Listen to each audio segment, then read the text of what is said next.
اور تو سب کچھ کرنا مگر شوہر کے آگے یہ 5 باتیں کبھی بھی نہ کرنا، یہ 5 گناہ کبھی بھی نہ کرنا، ورنہ یاد رکھنا مرنے کے بعد قبر تمہارے لیے جہنم کے گڑھوں میں سے ایک گڑھا بن جائے گی۔ حضرت بایزید بسطامی رحمۃ اللہ تعالی علیہ کے شہر بسطام میں ایک اللہ والا رہتا تھا، جس کے دل کا تعلق اللہ کی ذات کے ساتھ جڑا ہوا تھا، جس کا دن روزے میں گزرتا، پوری رات عبادت میں گزرتی۔ یاد رہے عبادت گزار کی نیند کا جو وقت ہے فرشتے اسے بھی عبادت میں ہی لکھتے ہیں، جس کی زبان ہر وقت اللہ کی یاد میں مصروف رہتی ہے، جس کا دل ہر وقت اللہ کے ذکر میں مصروف رہتا ہے، جس کی زبان ہر وقت اللہ کی یاد میں مصروف رہتی ہے نا، اس کا اٹھنا بھی عبادت، فرشتے اس کا اٹھنا بھی عبادت میں لکھتے ہیں، اس کا بیٹھنا بھی عبادت میں لکھا جاتا ہے۔ بسطام کے شہر میں ایک اللہ والا رہتا تھا۔ ایک رات یہ نوافل میں مصروف تھا، رکوع کے بعد سجدے میں گیا، ابھی دوسرا سجدہ کیا نہیں تھا کہ آنکھ لگی مصلی کے اوپر ہی نیند آ گئی، نماز کے دوران ہی نیند آ گئی۔ اللہ والا کہتا ہے میں خواب کی دنیا میں بسطام کے قبرستان گیا، بسطام کے قبرستان گیا، کیا دیکھتا ہوں کہ ایک قبر کے اندر آگ لگی ہوئی ہے، آگ نے قبر کو جہنم کا ایندھن بنایا ہوا ہے، قبر جہنم کے گڑھوں میں سے گڑھا بنی ہوئی ہے، قبر میں چیخو پکار ہے۔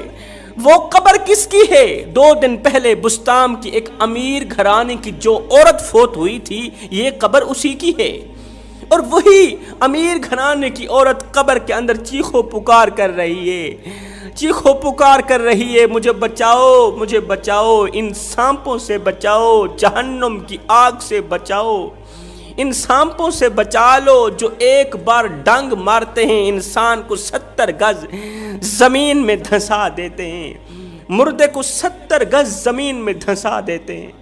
قبر کے اندر جلی آگ کی تپش کی وجہ سے قبر کے اوپر جو تازہ پھول ڈالے گئے تھے وہ بھی جل کر راکھ ہو گئے۔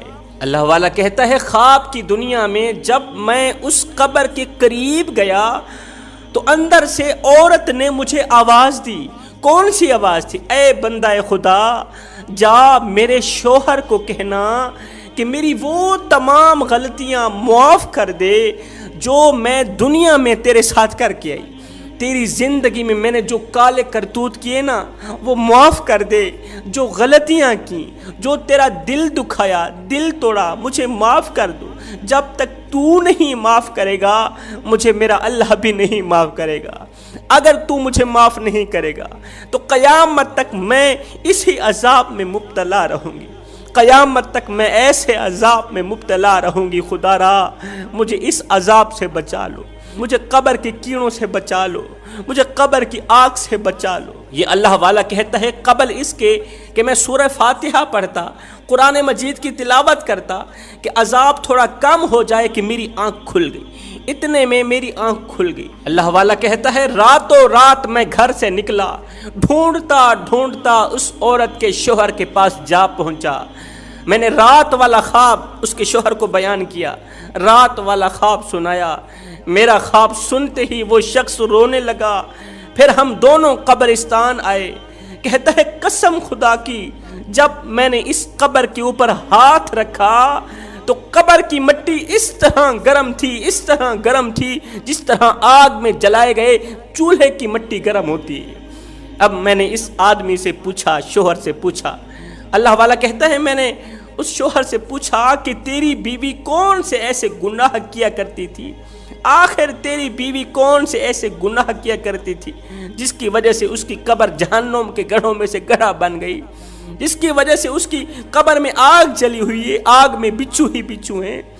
آخر کون سے ایسے گناہ کیا کرتی تھی؟ شوہر نے کہا اے بندہ خدا، میں تمہیں بتاؤں کہ میری بیوی کے اندر کون کون سی خامیاں تھیں، میری بیوی کے اندر کون کون سی غلطیاں تھیں، میری بیوی نے دنیا میں کون سے بہت بڑے گناہ کیے۔ اس شوہر نے کہا میری بیوی کے اندر 5 باتیں ایسی تھیں جس کی وجہ سے میں بہت زیادہ ناراض ہوں اس بیوی کے اوپر، صرف میں نہیں اللہ بھی اس پہ سخت ناراض ہے۔ اگر میں اسے معاف کر بھی دوں تو بھی مجھے پکا یقین ہے اللہ اسے معاف ہرگز نہیں کرے گا۔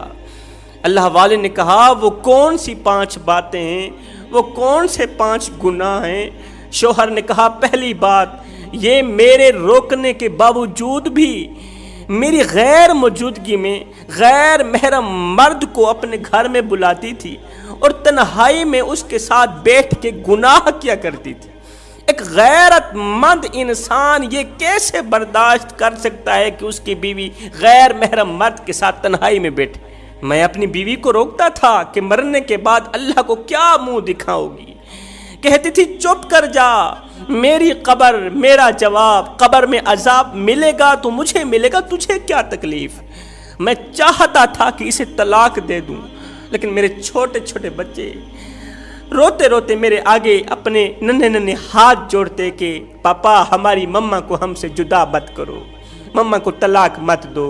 وہ شخص کہتا ہے دوسری بات، جب میں امیر تھا اس کے اوپر ہزاروں نعمتوں کی بارش برساتا تھا، اپنی بیوی کی ہر ایک خواہش پوری کی، دن رات ایک کر کے، خون پسینہ ایک کر کے، خود بھوکا رہا، بچوں کو بیوی کو کھلایا، خود پیاسا رہا، بیوی کو پلایا۔ لیکن افسوس جب میں غربت کا شکار ہوا تو میری بیوی نے مجھے کہا کہ میں نے آپ میں کبھی کوئی بھلائی نہیں دیکھی، میں نے آپ میں کبھی بھی کوئی اچھائی نہیں دیکھی۔ اے اللہ والے، میرا کلیجہ تو اس دن پھٹ گیا تھا جس دن میری بیوی نے بجائے حوصلہ دینے کے مجھے غربت میں کہا تھا کہ میں نے آپ میں کبھی بھی کوئی اچھائی نہیں دیکھی۔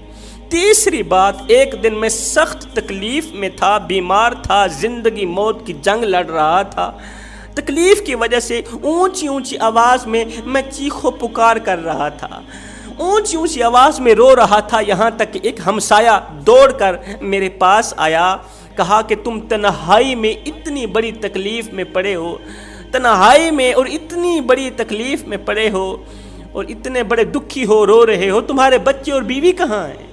میں نے کہا کہ میری بیوی بن سنور کر کسی شادی کی تقریب میں گئی ہوئی ہے، مجھے تنہا اکیلا چھوڑ کے، مجھے بیمار چھوڑ کے میں تکلیف میں ہوں، میری بیوی بن سنور کر اللہ اکبر شادی کی تقریب میں گئی ہوئی ہے۔